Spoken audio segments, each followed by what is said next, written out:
السلام عليكم ورحمة الله وبركاته. الحمد لله رب العالمين والصلاة والسلام على سيد الأنبياء والمرسلين وعلى آله وصحبه أجمعين، أما بعد. الله تبارك وتعالى في القرآن الكريم: بسم الله الرحمن الرحيم. ولقد يسرنا القرآن للذكر فهل من مدكر. صدق اللہ العظیم. میرے دینی و ایمانی بھائیوں، عزیز بزرگوں، رمضان المبارک کا مہینہ میرے اور آپ کی زندگی میں آ چکا ہے. اللہ کے فضل و کرم سے 5 روزے مکمل ہو چکے ہیں. اللہ کی توفیق اور اسی کا فضل و کرم ہے جس کی زندگی میں رمضان آئے اور رمضان کی مبارک گھڑیوں میں اپنے آپ کی مغفرت کروا لے. اور اللہ تعالیٰ نے رمضان میں چونکہ قرآن مجید کو نازل فرمایا ہے، اس قرآن مجید سے اپنے رشتے کو جوڑ لے اور انسان کامیاب ترین انسان ہے. عزیز بھائیوں، چونکہ قرآن مجید رمضان میں نازل کیا گیا اور دنیا کے اندر ایک ہی کتاب وہ ہے، ایک ہی کتاب کا علم بھی وہ ہے جس پہ دنیا کی بھی کامیابی ہے اور آخرت کی بھی کامیابی ہے. اللہ نے قرآن مجید کو انسانوں کی ہدایت کا سامان بنا کر کے بھیجا ہے. اللہ نے قرآن مجید کو میرے اور آپ کی دنیا اور آخرت کو سنوارنے کے لیے بھیجا ہے. گویا کہ قرآن مجید اللہ کا کلام ہے. اللہ ہم سے کیا کہہ رہا ہے، اللہ تعالیٰ ہم سے کیا مطالبہ کر رہا ہے، اللہ تعالیٰ ہم سے کیا چاہتا ہے، اللہ تعالیٰ ہمیں کیا دیکھنا چاہتا ہے اور آخرت میں کیسے کامیابی حاصل کرنے کے راستے ہموار کرانا چاہتا ہے. میرے عزیز بھائیو، یہ قرآن ہے. قرآن کوئی ایسی کتاب نہیں جیسے کسی سبجیکٹ میں کوئی کتاب ہوتی ہے، کوئی سبجیکٹ ہوتا ہے، کسی کلاس میں پڑھ کر کے ہم آگے بڑھ جاتے ہیں، پھر اسے یاد رکھیں نہ رکھیں اس کا کوئی ضرر یا کوئی نقصان اپنی زندگی میں نہیں کرتا. قرآن مجید جو کتاب ہے یہ انسان کے لیے دستور حیات ہے. اس کو سینے سے لگا کر کے رکھنے کی اور اس کے حروف اور اس کی آیات پر غور کرنے کی ضرورت ہے. میرے عزیز بھائی، اس لیے قرآن مجید میں اللہ تعالیٰ نے فرمایا وَلَقَدْ يَسَّرْنَا الْقُرْآنَ لِلذِّكْرِ فَهَلْ مِن مُّدَّكِرٍ. ہم نے قرآن مجید کو آسان کر دیا ہے. ہم نے قرآن مجید کو بالکل آسان کر دیا ہے. وَلَقَدْ يَسَّرْنَا الْقُرْآنَ لِلذِّكْرِ، ذکر کے لیے، نصیحت حاصل کرنے کے لیے ہم نے قرآن کو آسان کر دیا ہے. فَهَلْ مِن مُّدَّكِرٍ، کیا کوئی ہے قرآن سے نصیحت حاصل کرے. میرے عزیز بھائیوں، افسوس کا المیہ ہے کہ میرا اور آپ کا قرآن سے آج رشتہ کیسا ہے. میرا اور آپ کا قرآن سے رشتہ کیسا ہے. افسوس کی بات یہ ہے کہ ہم نے قرآن کو تاپوں میں سجا کر کے رکھ دیا. کتنے لوگ ہیں زندگی میں قرآن کو نہیں دیکھتے. مسلمانوں کا المیہ یہ ہے. عزیز بھائیو، کتنے لوگ ہیں جو صرف رمضان کی مبارک ساعتوں میں قرآن کو پڑھتے ہیں اور بقیہ دنوں میں قرآن کو دیکھنے کی توفیق انہیں نصیب نہیں ہوتی. میرے عزیز بھائیو، قرآن کے ساتھ ہم نے بہت بڑا ظلم کیا ہے. قرآن کے ساتھ ہم نے بہت بڑا ظلم کیا ہے. گویا کہ یہ ظلم ہم نے اپنے اوپر کر کے اپنی زندگی کو تباہ اور برباد کر دیا. اسی لیے قرآن مجید میں اللہ تبارک و تعالیٰ نے صاف ارشاد فرمایا اور اللہ کے نبی صلی اللہ علیہ وسلم نے بیان فرمایا کہ جو قرآن مجید کو اپنے سامنے رکھتا ہے اور قرآن مجید کو سامنے رکھ کر کے اس کے احکامات پر عمل کرتا ہے، اللہ تعالیٰ اسے کامیاب کرتا ہے. اور جو قرآن مجید کو اپنے پیٹھ کے پیچھے ڈال دیتا ہے، اس کے احکامات پر عمل نہیں کرتا، اس میں کیا اللہ نے لکھا ہے، سورہ فاتحہ میں اللہ کیا کہہ رہا ہے، سورہ اخلاص میں اللہ کیا بتانا چاہ رہا ہے، سورہ محمد میں اللہ کیا بتانا چاہ رہا ہے، سورہ بقرہ میں کیا لکھا ہوا ہے، بسم اللہ کا مطلب کیا ہے. اگر اس کو نہیں جانتا، یاد رکھیے قرآن مجید اسے ذلیل کر کے رکھ دے گا. قرآن مجید اسے بیٹھے بیٹھے ذلیل کر دے گا. دنیا بھی برباد اور آخرت بھی برباد ہوگی. میرے عزیز بھائیو، قرآن یہ ہمارے لیے نسخے کیمیا ہے. قرآن ہمارے لیے یہ ہدایت کا ذریعہ ہے. اگر کوئی بھی پرابلم زندگی میں آ جائے تو ہم فوراً قرآن اٹھا کر کے اسے پڑھیں کہ قرآن ان پرابلمس کے حل کے لیے کیا راستے دکھاتا ہے. قرآن ان پرابلمس کے حل کے لیے کیا راستے دکھاتا ہے. میرے عزیز بھائیو، ہم نے قرآن کے ساتھ بے جا روا سلوک کیا. ہم نے یہ سمجھا کہ قرآن برکت کی کتاب ہے، قرآن جھاڑ پھوک کی کتاب ہے، قرآن تعویذ گنڈوں کی کتاب ہے، قرآن گھر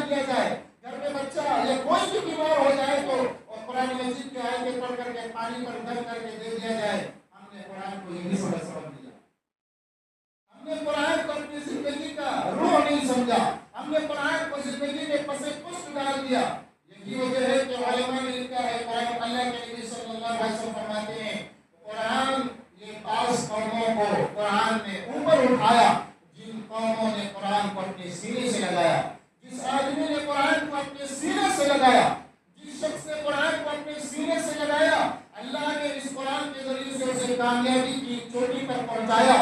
جس انسان نے، جس شخص نے قرآن کو اپنے سینے سے نہیں لگایا، یعنی اسے مطلب کی کتاب سمجھ لیا، اسے اپنے مفاد کے لیے قرآن کو استعمال کیا، جب چاہے زندگی میں مصیبت آئی تب پڑھ لیا اور مصیبت ختم ہو گئی تو قرآن کو پٹک کر کے نہیں دیکھا، وہ انسان برباد اور ہلاک ہو گیا۔ میرے عزیز بھائیو، قرآن اس لیے نہیں آیا، قرآن آیا ہے سینوں سے لگانے کے لیے، قرآن آیا ہے اللہ اس میں کیا کہہ رہا ہے اس کو سمجھنے کے لیے۔ میرے عزیز بھائیو، میرے اور آپ کے آقا حضرت محمد صلی اللہ علیہ وسلم پر قرآن نازل ہوا۔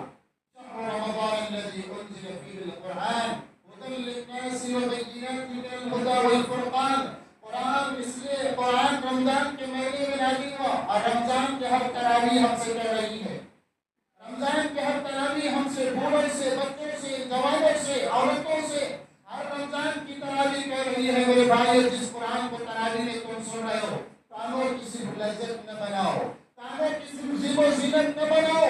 تراویح میں ہم نے قرآن کو، جیسے وہ تراویح ہمارے اللہ معاف کرے دنیا کے خیالات، تراویح میں ایک گھنٹہ جو دیگر کام و کاج ہم بھول جاتے ہیں، تراویح میں وہ کام و کاج ہمیں یاد آتے ہیں۔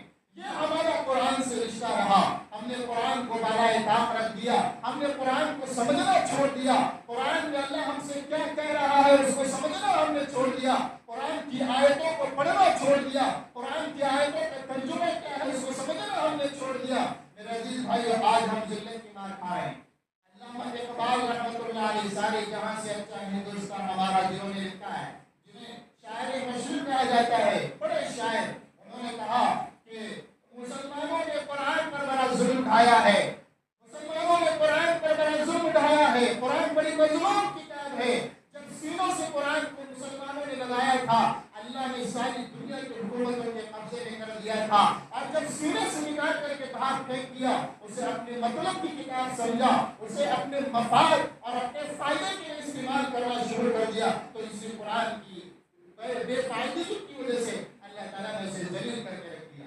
عزیز بھائیو، میرا اور آپ کا یہی مسئلہ ہے، ذرا میں اور آپ غور کریں۔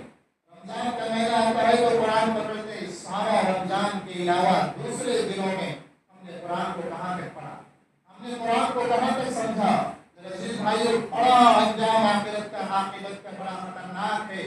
قرآن مجید کے بارے میں آپ کے سامنے کہتا ہوں، میرے اور آپ کے آقا حضرت محمد صلی اللہ علیہ وسلم کے بارے میں یہ حدیث میں بیان کیا ہے۔ عبداللہ ابن مسعود، بخاری کی حدیث ہے، عبداللہ ابن مسعود رضی اللہ تعالیٰ عنہ فرماتے ہیں، پیارے حبیب صلی اللہ علیہ وسلم نے مجھ سے کہا، عبداللہ ابن مسعود فرماتے ہیں پیارے حبیب نے مجھ سے کہا، اے عبداللہ ابن مسعود میرے سامنے قرآن پڑھو۔ حضرت عبداللہ ابن مسعود کہتے ہیں کہ اللہ کے رسول، قرآن آپ پر نازل کیا گیا ہے، آپ پر قرآن اترا ہے، اور میں آپ کے سامنے قرآن پڑھوں، ایسے کیسے ہو سکتا ہے؟ پھر اللہ کے نبی صلی اللہ علیہ وسلم نے فرمایا، نہیں عبداللہ، میرے سامنے قرآن پڑھ کر کے سناؤ۔ پھر حضرت عبداللہ ابن مسعود رضی اللہ تعالیٰ عنہ نے قرآن مجید کو پڑھنا شروع کیا۔ جب اس آیت پر پہنچے، فَكَيْفَ إِذَا جِئْنَا مِنْ كُلِّ أُمَّةٍ بِشَهِيدٍ وَجِئْنَا بِكَ عَلَى هَؤُلَاءِ شَهِيدًا۔ قیامت کے دن اس امت کا کیا حال ہوگا، لوگوں کا کیا حال ہوگا جب ہر امت کے لیے گواہ لایا جائے گا، ہر قوم کے لیے، ہر نبی کی امت کے لیے گواہ لایا جائے گا۔ اے محمد، ہم آپ کو بھی گواہ کے طور پر قیامت کے دن حاضر کریں گے۔ حضرت عبداللہ بن مسعود رضی اللہ تعالیٰ عنہ فرماتے ہیں، جب اس آیت پر میں پہنچا تو میں کیا دیکھ رہا ہوں، اللہ کے نبی صلی اللہ علیہ وسلم زارو قطع ہو رہے ہیں، روتے جا رہے ہیں۔ میرے بھائیوں، جس محمد پر قرآن نازل ہوا، وہ محمد جب قرآن پڑھتا تو آنکھیں اتنی اشکبار ہو جاتی کہ داڑھی بھیگ جاتی۔ اور ایک حدیث میں اللہ کے نبی صلی اللہ علیہ وسلم کے بارے میں آتا ہے، جب قرآن مجید کی آیتیں پڑھی جاتی تو اللہ کے نبی صلی اللہ علیہ وسلم اتنا روتے، عزیز کعزیز الرحا، جیسے چکی آٹا پیسنے کی ہوتی ہے، اس میں جو آواز آتی ہے آٹا پیسنے کے وقت، اس وقت جو آواز چکی سے نکلتی ہے اس سے بھی زیادہ حضور کے سینے سے آواز نکلتی ہے۔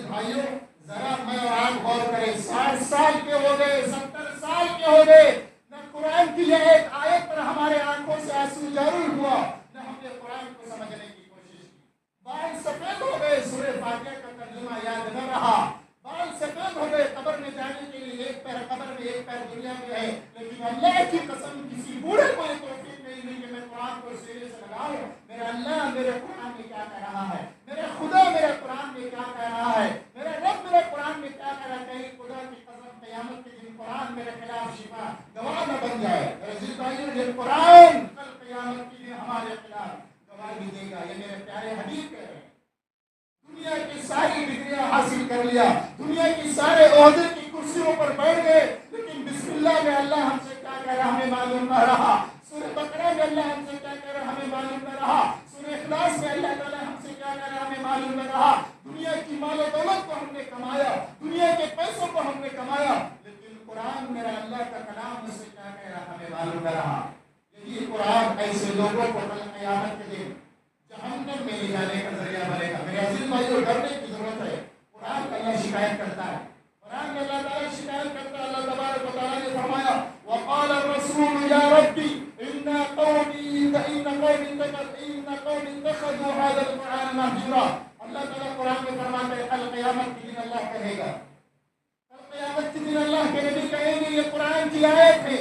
اللہ تبارک و تعالیٰ کے نبی حضرت محمد صلی اللہ علیہ وسلم کل قیامت کے دن کہیں گے وقال الرسول یا ربی, رسول کہیں گے اے میرے پروردگار ان قوم اتخذوا هذا القرآن مهجورا, میرے اس قوم نے قرآن کو چھوڑ دیا, میرے اس قوم نے قرآن کو چھوڑ دیا. قرآن کی آیت کہہ رہی ہے. علماء نے اس قرآن کی آیت کی روشنی میں لکھا ہے کہ بہت سارے مسلمان وہ ہوں گے جنہیں دنیا میں عہدے ملے لیکن قرآن کو انہوں نے یاد نہیں کیا, جنہیں دنیا میں دولت ملی لیکن قرآن کو انہوں نے پس پش ڈال دیا. قرآن سے کبھی انہوں نے محبت ہی نہیں کی, قرآن سے انہوں نے اپنا رشتہ نہیں جوڑا, قرآن کو اپنے سینے سے نہیں لگایا. قرآن میں اللہ ہم سے کیا کہہ رہا ہے کبھی اسے سمجھنے کی کوشش نہیں کی. اللہ کہے گا, اللہ کے سامنے رسول اللہ قیامت کے دن شکایت کریں گے اے میرے رب ان قومی اتخذوا هذا القرآن مهجورا, میرے اس قوم نے قرآن کو چھوڑ دیا. میرے عزیز بھائیو ذرا ڈرنے کی ضرورت ہے. آج بڑا افسوس ہوتا ہے میرے عزیز بھائیو, جہاں قرآن کی تفسیر بیان کی جاتی ہے وہاں بھی لوگ اڑ کر کے چلے جاتے ہیں. قرآن کی تفسیر ہو رہی ہے, لوگ اڑ کے چلے جا رہے ہیں, ایسا محسوس کراتے ہیں کہ مجھے قرآن کی ضرورت نہیں. جاؤ تم, یہ تمہارا کام ہے, یہ مولانا کا کام ہے قرآن کی تفسیر بیان کرنا. مجھے قرآن سے کوئی رشتہ نہیں, مجھے قرآن کی کوئی ضرورت نہیں, مجھے قرآن کی تفسیر کی ضرورت نہیں, مجھے اللہ قرآن میں کہہ رہا ہے اس کی ضرورت نہیں. پیٹھ دکھا کر کے قرآن کو پیٹھ دکھا کر کے قرآن کی تفسیر کو پیٹھ دکھا کر کے مسجدوں سے باہر نکل جاتے ہیں. عزیز بھائیو کیا عالم ہوگا ہمارا اور آپ کا, کیا ہوگا. یہ رمضان ہم سے یہی کہہ رہا ہے قرآن کو صرف مت پڑھیے, قرآن کے اندر مطلب کیا اللہ تعالیٰ نے بیان کیا ہے, قرآن کیا کہہ رہا ہے سنیے. آگے اللہ کے نبی صلی اللہ علیہ وسلم کیا کہتے ہیں من تعلم القرآن, جس نے قرآن کو پڑھا وعلق مصحفہ, اور اس کے مصحف کو کہیں لکھا کر کے رکھ دیا, لم یتعاہدہ, اور اس قرآن کے مطلب کو نہیں سمجھا, اس قرآن کی میننگ پر غور نہیں کیا, اس قرآن کی آیات کے معنی اور مطلب اور مفہوم پر غور نہیں کیا, ولم ينظر فی, اور وہ اس میں نہیں دیکھا, جاء یوم القیامت متعلقا به, اسی قرآن کو گردن میں لے کر کے آئے گا, وہی قرآن اس کی گردن میں ڈالا جائے گا, وہی قرآن گردن میں سزا کے طور پر آئے گا. یقول, اور وہ قرآن کہے گا یا رب العالمین, اے ہمارے پروردگار, ان عبدک هذا اتخذنی مہجورا فاقض بینی وبینہ. قرطبی کی حدیث ہے, قرآن کہے گا, گردن میں قرآن رہے گا اور قرآن کہے گا اے اللہ, اے ہمارے رب العالمین, یہ جو آدمی ہے, یہ جو آدمی ہے, اس نے مجھے ایسے ہی چھوڑ دیا, اس نے دنیا میں مجھے ایسے ہی چھوڑ دیا, اے اللہ میرے اور اس کے درمیان فیصلہ فرما. اللہ فیصلہ فرمائے گا, اللہ فیصلہ کرے گا, ان لوگوں کا جہنم میں رسید کرے گا جنہوں نے قرآن کو چھوڑ دیا. یہ بڑے ڈرنے کی ضرورت ہے. ذرا ہم غور کریں, ہم اپنے بچوں کو نہ جانے کتنی ڈگریاں سکھا دیتے ہیں. کبھی بچے کو سورہ فاتحہ کا ترجمہ بھی سکھائیے, کبھی اپنے بچے کو قرآن کی آیتیں حفظ کروائیے, کبھی اپنے بیٹوں اور بیٹیوں کو لے کے بیٹھیے جن کو تم نے دنیا کی ناپاک ڈگریاں دے رکھی ہے, دنیا کی دولت دے رکھی ہے, ان کے بچوں کو سینے میں قرآن کو چھوڑیے, سینوں کو قرآن سے لگائیے. اپنے بچے سے کہیے رمضان میں قرآن پڑھ اور اس کے ترجمے کو یاد کر اور ترجمے کے ساتھ پڑھ تیرا رب تمہیں کیا کہہ رہا ہے. اور خود بھی بیٹھے ہیں, ماں باپ کی دعائیں لے کر کے بیٹھے ہیں, نہ بیٹی کو نہ بیٹے کو فکر, نہ ماں کو نہ باپ کو فکر ہے کہ میرے بچے کو قرآن کا ترجمہ یاد نہیں, میرے بچے کو سورہ فاتحہ کا ترجمہ یاد نہیں, میرے بچے کو سورہ اخلاص کا ترجمہ یاد نہیں, میرے بچے کو بسم اللہ الرحمن الرحیم کا ترجمہ یاد نہیں. کتنے بڑے لوگ ایسے ہیں جو اسٹیجوں پر بسم اللہ پڑھنا نہیں آتا, نعوذ باللہ من ذالک. بڑے عہدیدار ہیں, لیکن بسم اللہ تجوید کے ساتھ بولنا نہیں آتا، بال سفید ہو گئے۔ میرے عزیز بھائیو، کیا قبر میں جواب دیں گے، کیا حشر میں جواب دیں گے؟ یہ قرآن کی حدیثیں کہہ رہی ہے کہ یاد رکھیے دنیا چند دنوں کا سامان ہے۔ رمضان کی ہر تراویح ہم سے یہ کہہ رہی ہے کہ ہم قرآن کو سینے سے لگا کر کے اس کا ترجمہ غور سے پڑھیں۔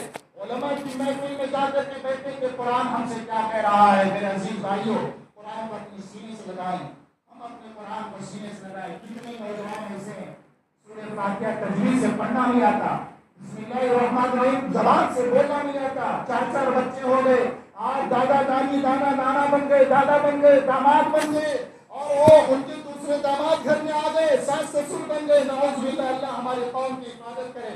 لیکن نہیں آیا تو قرآن کا ترجمہ نہیں آیا، نہیں آیا تو سورہ فاتحہ کا ترجمہ نہیں آیا، نہیں آیا تو عہدے ملنے کے بعد انہیں بسم اللہ پڑھنا نہیں آیا۔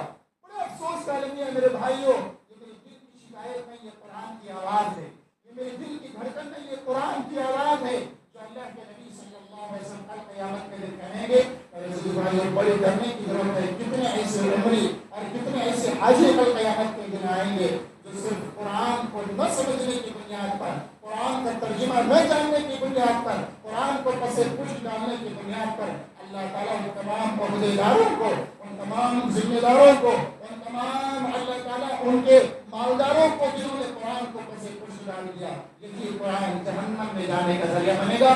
لیکن جنہوں نے قرآن کو سینے سے لگایا، قرآن کو اپنے دل کا ہار بنا، اپنے گلے کا ہار بنایا، آنکھوں کا سرما بنایا، اور قرآن کے ترجمے کو انہوں نے جان جان کر کے پڑھا، علماء کے پاس گئے، شرمائے بغیر گئے، علماء کے پاس قرآن کو سیکھا، اس کے مطلب کو سیکھا۔ عزیز بھائیو، کل قیامت کے دن یہ بھی لوگ سرخرو ہوں گے۔ یہ میری بات نہیں ہے، اللہ کے نبی صلی اللہ علیہ وسلم کی بات ہے۔ عزیز بھائیو، میں گزارش کرتا ہوں، رمضان کے ابھی چند دن باقی ہیں، خدا کے لیے بال کاٹنے کے لیے ہمیں کسی نائی کے پاس جانے میں شرم نہیں آتی ہے، چپل ٹوٹتا ہے تو کسی چپل سلانے والے کے پاس جانے میں ہمیں شرم نہیں آتی ہے، اور کوئی اپنا انڈرویئر خریدنا ہے تو دکان جا کر کے نمبر سائز بتا کر کے خریدنے میں شرم نہیں آتی ہے، لیکن شرم آتی ہے قرآن پڑھنے میں۔ کسی عالم کے پاس جا کر کے قرآن سیکھنے میں شرم آتی ہے۔ یہ وہ شرم ہے جو ہمیں جہنم میں لے کر کے جائے گی، یہ وہ شرم ہے جو ہمیں عذاب علیم میں داخل کر دے گی۔ میرے عزیز بھائیوں، اس شرم کو بالائے طاق رکھیے۔ ہم 60 سال کے ہو گئے، کوئی بات نہیں، ہم 50 سال کے ہو گئے، کوئی بات نہیں، جو قرآن اچھی طرح پڑھنا جانتا ہے اس کے پاس جائیے، اپنے آپ کو بٹھائیے اور اپنے اللہ کے کلام کو پڑھیے۔ کیونکہ لوگ، میں اور آپ جانتے ہیں، کسی کو بتانے کی ضرورت ہے، ہر انسان اپنے سینے میں جھانک کر کے دیکھے مجھے قرآن کتنا پڑھنا آتا ہے، کیا میں تجوید سے سورہ فاتحہ پڑھ سکتا ہوں، کیا میں تجوید کے ساتھ اللہ کے کلام کو پڑھ سکتا ہوں۔ میرے عزیز بھائیو، ہر انسان جانتا ہے، کسی کو بتانے کی ضرورت نہیں ہے۔ ذرا اللہ کے سامنے روئے، اے اللہ تو نے اتنا بہترین کلام ہمیں دیا، مجھے کیا آتا ہے، دنیا کی ساری نعمتیں میرے قدموں میں تو نے ڈال دیا، لیکن نہیں آتا تو قرآن نہیں آتا، اس کا ترجمہ نہیں آتا، سورہ فاتحہ کا مجھے ترجمہ نہیں آتا۔ میں کسی عالم کے پاس جاؤں گا، اسے ضرور سیکھوں گا، یا قرآن جو جانتا ہے اس کے پاس جاؤں گا، ضرور سیکھوں گا۔ میری بات یہ میرے بھائیو یاد رکھیے، ماشاءاللہ آج بھی 60 سال کے بوڑھے بچوں کی سرزمین میں حافظ قرآن ہو رہے ہیں، انہیں افسوس ہوا، انہیں ان کے دل میں احساس پیدا ہوا۔ آج بھی 60 سال کی بوڑھیاں، 70 سال کے بوڑھے بچوں کی سرزمین میں ماشاءاللہ ایک ماحول ہے، وہ حافظ قرآن پڑھ رہے ہیں، بچوں کے ساتھ بوڑھے بوڑھیاں بھی حافظ قرآن پڑھ رہی ہیں۔ ماشاءاللہ باقاعدہ وہاں کے ذمہ داروں نے بوڑھوں کے لیے ایک نظام قائم کیا ہے، بوڑھے جا کر کے علماء کے سامنے قرآن سیکھ رہے ہیں۔ اس ڈر کے ساتھ اب بوڑھا ہو گیا ہوں، اگلی منزل میری قبر ہے، کہیں ایسا نہ ہو کہ قرآن مجھے اچھا پڑھنا نہ آتا ہو اور میں مر کر کے قبر میں جاؤں گا تو اللہ کو کیا منہ دکھاؤں گا۔ عزیز نوجوانوں سے، عزیز بوڑھوں اور بزرگوں سے اور تمام بچوں سے، دوستوں سے گزارش کرتا ہوں، قرآن کو مذاق میں سمجھیے، قرآن کو تعویذ بندوں کی کتاب یا گھر کی اوپننگ اور دکان کی اوپننگ کی کتاب نہ سمجھیے۔ قرآن ہماری زندگی کا دستور نامہ ہے، اسے سینے سے لگائیے۔ تمام ذمہ داروں سے میں خدا کی قسم کہتا ہوں، اللہ کے واسطے ذمہ داروں سے بھی گزارش ہے، اپنی ذمہ داری کے ساتھ ساتھ قرآن کی ذمہ داری کو پہلے نمبر پر رکھیے اور قرآن کو سمجھنے کی کوشش کیجیے۔ سورہ فاتحہ کا ترجمہ نہیں آتا ہے تو اسے رٹا ماریے، سورہ فاتحہ کا ترجمہ سیکھیے۔ خدا کی قسم زندگی بھر ہم نماز میں سورہ فاتحہ پڑھ رہے ہیں، لیکن کیا پڑھ رہے ہیں کسی کو نہیں معلوم۔ اللہ ہماری اس غفلت کو معاف فرمائے، اللہ تعالیٰ ہمیں قرآن سمجھ کر پڑھنے کی توفیق عطا فرمائے، اللہ ہمیں قرآن سے محبت کرنے کی توفیق عطا فرمائے، اللہ ہم سب کو قرآن کے آیات کا ترجمہ اور اس کا مفہوم اور اللہ ہم سے کیا کہہ رہا ہے اسے زندگی پر سمجھ سمجھ کر کے پڑھنے کی توفیق عطا فرمائے، اور اللہ تعالیٰ قرآن کے سیکھنے میں جو شرم ہے اس شرم کو نکال کر ہمیں کسی طرح سے کسی قرآن پڑھنے والے کے پاس اپنا بچہ اگر قرآن پڑھتا ہے تو اس کے پاس بھی پڑھیے، انشاءاللہ یہ چیز آپ کے لیے باعث ثواب ہوگی، کل قیامت کے دن افسوس کا کرنے کا موقع نہیں ہوگا۔ ورنہ یاد رکھیے یہ بات میں حدیث سے میں کہہ رہا ہوں، قرطبی کی حدیث ہے، بخاری کی حدیث ہے، اس حدیث کی روشنی میں سارے قرآن کو نہ جاننے والے، تجوید سے نہ پڑھنے والے، قرآن کا ترجمہ نہ جاننے والے سارے کے سارے جہنم میں ہوں گے۔ اب فیصلہ آپ کے حوالے ہیں۔